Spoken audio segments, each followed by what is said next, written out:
भाई 10,000 रुपये भेज दे यार, मेरे को बहुत ज़रूरी है। भाई 20,000 रुपये भेज दे, मेरे को बहुत ज़रूरी है, मैंने तेरे को कल रिटर्न कर। भाई 2,000 रुपये फ़ोन पे कर दे, बहुत ज़रूरी है। यार ये पैसे क्यों मांग रहे हो? दोस्तों आज की डेट में लोन एक ऐसा ट्रैप है जिसमें बहुत सारे लोग ना फंसते चले जाते हैं। लोन एक ऐसा ट्रैप है जिसमें अगर एक बार इंसान फंस जाता है तो उसमें परेशान रहता है वो अपनी 5-6 साल 8 साल जितना भी, जब तक उसे लोन को ख़त्म नहीं कर देता या उसे सेटल नहीं कर देता। आज की डेट में दोस्तों लोन एक ऐसा ट्रैप है, एक ऐसा ट्रैप जो आपको फंसाया जाता है। आप में से ऐसे कई लोग होंगे जो बिना मतलब के लोन ले लेते हैं जिसका काम नहीं, ज़रूरत नहीं। अब देखिए यहाँ पे एक बिज़नेस कर रहे हैं, आपने 8-10 लाख रुपए किसी दुकान में लगाया है, किसी बिज़नेस में लगाया है। अब उसके बाद आपको पैसों की ज़रूरत पड़ रही है तो आपने लोन लिया, तो वो बिल्कुल सही है क्योंकि आपको भाई बिज़नेस में पैसे लगाने थे तो आपने लोन ले लिया और फिर उसको धीरे धीरे करके चुकाया। लेकिन यहाँ पे आप सोचें किसी बिज़नेस को शुरू करने के लिए, भाई कि ये बिज़नेस स्टार्ट करना है, ये काम शुरू करना है, मैं डायरेक्ट पैसे लेता हूँ, लोन लेता हूँ, फिर मैं इस काम को शुरू करता हूँ, गारंटेड है वो बिज़नेस फेल होगा क्योंकि भाई वहाँ पे आपका पैसा नहीं लगाया, आपने कहीं से लोन लिया है ना, आपका बिज़नेस में ध्यान चलेगा कि भाई अच्छे से इसको चला ही लूँ, और फेल हो जाते हैं वहाँ पे। ऐसे बहुत सारे लोग हैं, ठीक है। अब यहाँ पे कई लोग ऐसे हैं जिनको ज़रूरत भी नहीं है लोन की, फिर भी वो लोन ले लेते हैं और ट्रैप में फंस जाते हैं, बहुत परेशान रहते हैं, फिर इससे पैसे मांगते फिरते हैं, इसकी टोपी उसके सर करते हैं, उससे 10,000 लेके फिर इसको देते हैं, फिर इसका पैसा दूसरे से लेके देते हैं, तीसरे से लेके फिर उसका पैसा चुकाते हैं। ऐसे चलते रहता है सर्किल और वो परेशान रहता है हमेशा। लोन के चक्कर में एक बार फंस गया है।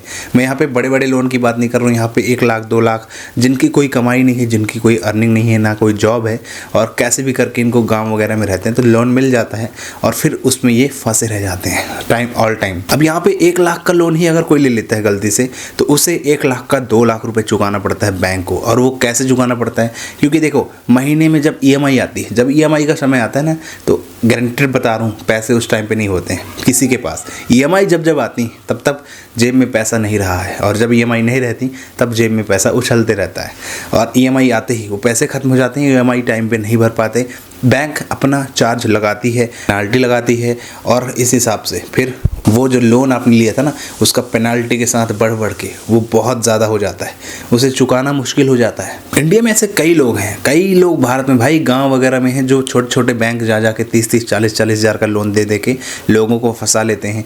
30,000 का लोन देते हैं, 50,000 रुपये उनसे लेते हैं। सोचिए 20-20 हज़ार की ब्याज, और इस तरह से ऐसे क्यों चल रहा है सोचिए ज़रा। मैंने ऐसे कई लोगों को देखा भाई जो ऐसे ट्रैप में फंसे हुए हैं, जिन्होंने 1 या 2 लाख का लोन गलती से कहीं से ले लिया, अब उनके पास अर्निंग नहीं है, कमाई नहीं है, वो लोन चुका ही नहीं पा रहे हैं। सोचिए ऐसी कंडीशन में क्या होना चाहिए, आप सोचिए एक बार। अब यहाँ पे सिंपली अगर आपको लोन चुकाना है, आप उसमें फंस गए, आपके पास पैसे नहीं आ रहे हैं, परेशान हैं आप, कहीं इससे पैसे मांगते कहीं उससे पैसे मांगते, सिंपल से फंडा दोस्तों यहाँ पे आपको लोन को चुकाने का एक ही तरीका है। आप सबसे पहले आप क्या करिए कि भाई जो भी आपके छोटे छोटे लोन है उनको क्लियर कर दीजिए कहीं से पैसा दाम लेके। जो 10,000 के लोन है, 20,000 के लोन है, 30,000 के, इन लोन को सबसे पहले क्लोज करिए। और इसके बाद जो बड़ा वाला लोन है ना, जिसकी EMI 2,000-4,000 रुपये महीने की है, तो उसको फिर बाद में कोशिश कीजिए कि आप कुछ काम शुरू करिए, कुछ बिजनेस शुरू कीजिए।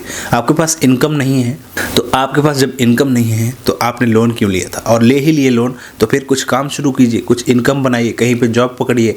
अगर जॉब पकड़ रहे हैं तो भाई अगर आपकी महीने की किस्त 5 से 6 हज़ार है तो कम से कम 15 से 20 हज़ार रुपये की जॉब कहीं पे पकड़िए, और जॉब नहीं मिल रही, कहीं पे जॉब करने लायक नहीं है ना, तो आप क्या करिए भाई एक बिज़नेस शुरू कीजिए। आज की डेट में भाई मैंने बोला कि जो चाय बना के बेचते हैं, चाय का नॉर्मल ठेला खोल लेते हैं, वो 1,000 रुपये डेली कमाते हैं, 1,000 रुपये डेली कमा रहे हैं चाय बेच के। 1,000 नहीं तो 500 रुपये तो गिरी हालत में 500 रुपये की चाय बेच लेंगे, 500 रुपये तो आराम से कमा लेंगे। मैं यहाँ पे आपको चाय बेचने के लिए नहीं कह रहा हूँ, यहाँ पे ऐसे कई काम है भाई, फास्ट फूड के बिज़नेस हैं, कुछ समोसा है, कई चीज़ें बना के बेचते हैं, फास्ट फूड का काम। अब आपको यहाँ पे शर्म आ रही है, लाज आ रही है, तो आपने तो ऐसे ही लाज लज्जा शर्म की हदें पार कर चुकी है, यहाँ वहाँ से पैसे लेकर के, उससे पैसे मांग के, इससे पैसे मांग के, तो आपको किस बात की शर्म? आप अपना काम शुरू कीजिए।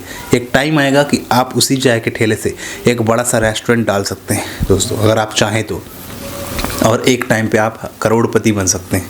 लेकिन ऐसे क्या पॉसिबल होगा? टाइम देना पड़ेगा, आपको लगे रहना पड़ेगा। ऐसा नहीं कि आपने 1 महीने 2 महीने एफर्ट लगाया फिर छोड़ दिया, नहीं हो पा रहा मेरे से, ऐसे नहीं होगा। आपको अर्न करना पड़ेगा, कमाना पड़ेगा, क्योंकि वो लोन जो आपने लिया है ना उसे चुकाना पड़ेगा। लोन को चुकाना, फिर इसके बाद पूरी लाइफ को काटना। अगर आप कुछ कर नहीं रहे हैं, अगर आपके पास जॉब नहीं है तो आपको तो करना पड़ेगा ना, अर्निंग तो करनी पड़ेगी, तभी आपका काम चलेगा। सिंपल सी बात है ना। तो इस चीज़ पे ध्यान दीजिए कि मेरे को अर्न करना है, मेरे को कमाना है, कोई मैं काम शुरू कर लूँ जहाँ से मुझे पैसे आने लगे। आप कुछ भी काम स्टार्ट करो जहाँ से अर्निंग हो, है ना, जहाँ कम इन्वेस्टमेंट हो। चाय का एक ऐसा बिजनेस है जहाँ पे इन्वेस्टमेंट बहुत कम होती है और अर्निंग फिर धीरे धीरे उसमें होने लगती है। तो इसलिए दोस्तों मैं आपसे बार बार कहता हूँ कि आप जब तक अपने लोन को चुकाएंगे नहीं तब तक आप परेशान रहेंगे। एक बार लोन को चुकाने का तरीका ये है, मैं आपको बताता हूँ। अब जब आपके पास पैसे आएँ, आप बैंक के पास जाओ, कहो भाई मैं पैसे जमा नहीं कर सकता, मैं परेशान हूँ, मुझे सेटलमेंट का तरीका बताओ, कितने रुपए में सेटलमेंट होगा ये अकाउंट। सेटलमेंट होने के बाद उस व्यक्ति को लोन कभी नहीं दिया जाता उस बैंक के द्वारा, ये चीज़ हो जाती है। लेकिन आपको लोन लेना ही क्यों? आप एक बार सेटल कीजिए। अगर आपने 1 लाख का लोन लिया है और आपने 20-25 हज़ार रुपये दे डाले, फिर बैंक कहेगी कि आपका ये ब्याज व्याज बढ़ के 1 लाख रुपए बाकी है या 1.5 लाख रुपए बाकी है। तो आप जब कहेंगे सेटल करना है मेरे को आज, तो बैंक आपसे कहेगी चलो 50,000 रुपये जमा कर दो, ख़त्म करो, सेटल कर दो अमाउंट, 50,000 बस जमा कर दो, आपका पूरा क्लियर हो जाएगा। फिर बैंक आपको परेशान नहीं करेगी। तो आप सेटल कर लीजिए अपने बैंक्स को, अपने लोन को सेटल कर लीजिए जिससे आपको फ़ायदा हो, क्योंकि ऐसे में तो आप ट्रैप में फंसे रहेंगे, ऐसे में तो आप पे चार्ज लगाए जाएंगे।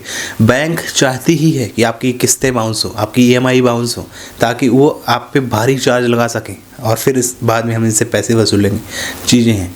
लेकिन भाई यहाँ पे बैंक्स भी आपकी काफ़ी हेल्प करती हैं लोन देने में, ऐसा नहीं है। लोन लेकिन लेना ही नहीं चाहिए, सिंपल सी बात। जब आपको ज़रूरत नहीं है किसी चीज़ की तो लोन लेना क्यों? हमको जब बिज़नेस कुछ कर रहे हैं, हमारा पैसा ऑलरेडी किसी काम में लगा है, 10-15 लाख रुपए लगा के हमने कोई बिज़नेस शुरू किया है खुद का पैसा लगा के, तो आप लीजिए कि हाँ 5 लाख की मुझे और ज़रूरत है, मैं लोन ले लेता हूँ और इसमें लगा देता हूँ और मैं काम कर लेता हूँ। तो वो लोन सही है क्योंकि आपने उस बिज़नेस को ग्रो करने के लिए लगाया। लेकिन आप सोच रहे हैं कि भाई 20 लाख रुपए मैं लोन ले लूँ और ये वाली फैक्ट्री डाल दूँ, ये कंपनी डाल दूँ और मैं फिर इसमें बहुत सारा पैसा कमा लूँगा। ऐसे पॉसिबल नहीं होगा। वो फिर वो कंपनी डूब जाएगी क्योंकि आपने उसमें 1 रुपया नहीं लगाया। जब तक आप अपना खुद का पैसा नहीं लगाएंगे ना किसी कंपनी में, मतलब 50% आपका पैसा भी लगा होना चाहिए, तो आपको चिंता होगी काम करने की, आपको उस कंपनी को बढ़ाने की इच्छा होगी। लेकिन आपका पैसा नहीं लगा है, लोन का पैसा लगा है, बैंक का पैसा लगा है, तो फिर आप क्या करेंगे? जाने दो यार, हट, बंद करो, ख़त्म, नहीं चलेगा कभी कभी। क्योंकि बिज़नेस भी इतने आसान तो होते नहीं है। कोई प्लांट लगा लो, फैक्ट्री लगा लो, ऐसा तो है नहीं आज आपने फैक्ट्री लगाई, आने वाले 2 महीने बाद आपने उसमें पैसे छापना शुरू कर दिया। उसको सेट करना, प्लांट बनाना, है ना, एक जो होता है रनिंग में लाना बिज़नेस को, मुश्किल होता है थोड़ा, इतना इजी नहीं होता। तो इन चीज़ों का ध्यान दीजिए, आप बिल्कुल आगे बढ़ सकते हैं। परेशान बिल्कुल होने की ज़रूरत नहीं है। अगर आप मेंटली परेशान हैं, टॉर्चर हो गए हैं इन लोन से, इन बैंक्स अकाउंट से, या फिर आपको लग रहा है भाई मैं क्या करूं यार, जीवन में फंस गया हूं मैं, अब कैसे चुकाऊंगा ये लोन्स, भाई सबसे पहले तो अपनी लाज लज्जा शर्म ख़त्म करके बिज़नेस शुरू करो। पैसे नहीं है बड़े बिज़नेस के लिए, छोटा बिज़नेस, छोटा काम, चाय की टपरी की बात कर रहा हूँ, छोटा चाय का टपरा खोलो या फिर एक ऐसा काम शुरू करो जहाँ पे इन्वेस्टमेंट कम है। और यही है, कोई खाने पीने का कहीं पे ठेला वगैरह खोल लो जहाँ पे लोग आएंगे, पैसे देंगे और आप उसमें 1000 रुपये डेली कमा सकते हैं किसी भी खाने पीने के बिज़नेस में। इतना पैसा है, खाने पीने का काम ऐसा चलता है भाई। लाज लज्जा शर्म खत्म करके आपको अगर अपने शहर गाँव में नहीं करना, आप दूसरी सिटी, बड़ी सिटी चले जाइए, वहाँ पे छोटी मोटी जगह पकड़िए, रहिए वहाँ पे, वहाँ काम शुरू कीजिए। थोड़ा मुश्किलें आएंगी, दिक्कतें आएंगी, उनको सामना करिए, उनसे लड़िए। ऐसा नहीं कि आप कहीं पर बैठ गए एक बार और आप सोच रहे हैं अब मैं ये लोन कैसे पटेगा, घर पर बैठ गए फिर तो फिर ख़त्म ही हो जाओगे टोटल की, है ना। तो इसलिए आप ये मत सोचिए कि भाई मैं ये काम करूँगा, मैं ये पढ़ाई किया हूँ, मैं ये काम करूँगा। अरे आपने सारी हदें पार कर दी है लोन लेके, और आपने सारी हदें पार कर दी है इससे पैसा लेके, इससे पैसा लेके, इससे पैसा लेके, भीख मांग के। तो आप किस बात की शर्म, किस बात की लज्जा? काम शुरू कीजिए, बिज़नेस शुरू कीजिए और इनकम कीजिए और लोन पटाइए। नहीं तो आप कर्जे में फंसे रह जाएंगे और दोबारा लोन लेने के लिए सोचिएगा मत जब तक आपको बहुत ज़्यादा ज़रूरत ना हो। ओके दोस्तों, मिलते फिर अगली वीडियो में। धन्यवाद।